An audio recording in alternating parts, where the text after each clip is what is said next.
Thank you, President John. Well, so in my allotted 5 minutes, I'm going to give you an update on where we've got to on one of our Rotary Club of Wellington projects, and that's our climate change project. And so, once we get this on the screen, I'll have them. Yep. Thanks.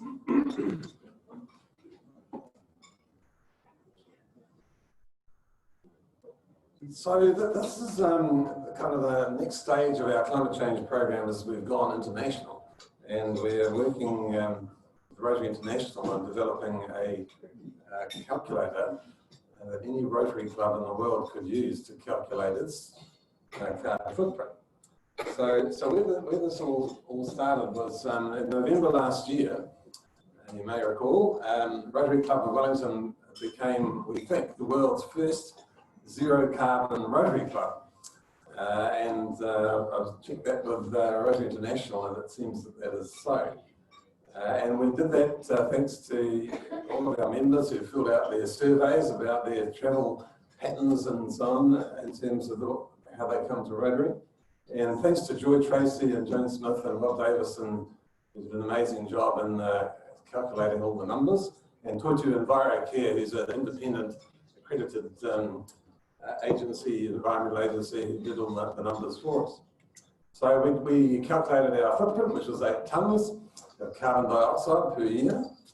We developed an emissions reduction plan, and we offset our residual emissions by purchasing offsets from Toitu, from Uni Peaks Kaikoura. Next, so the next question was, where next from here? So our Rotary Club Climate Change Committee talked about this, and we felt that our 8 tonnes of emissions per year is a relatively modest amount in terms of reducing that. But perhaps the greatest contribution we might make to climate change was if we could think about how we might encourage the 35,000 Rotary Clubs around the world to become carbon zero, and how we might encourage individual Rotarians around the world, 1.2 million Rotarians, to reduce their emissions. So we work with Rotary International and a group called ESRAG, which is the Environmental Sustainability Rotarian Action Group, and they were very interested in what this club had done. And so through the auspices of ESRAG, we set up a group of international Rotarians who've been working on the idea of a calculator.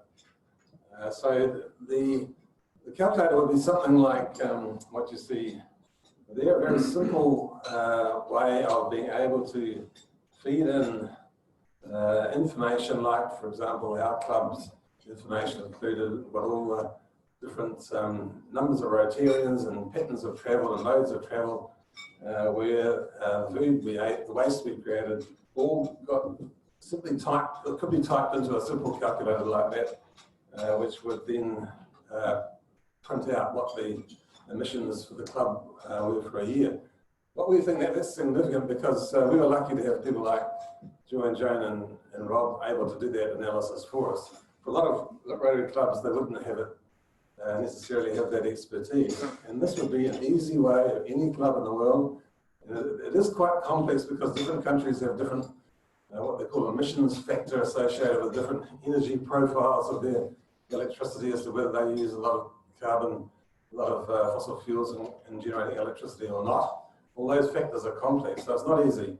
But we are in the process of doing this. We've put out requests for proposals internationally. We've had about 10 organisations have come back to us with proposals to do either a calculator of a club's emissions or a calculator of an individual Rotarian and their household could calculate their emissions. So we see this as something that perhaps this club could carry on as leaders of positive social change and make a real difference in the world for reducing our carbon emissions. Thank you, John.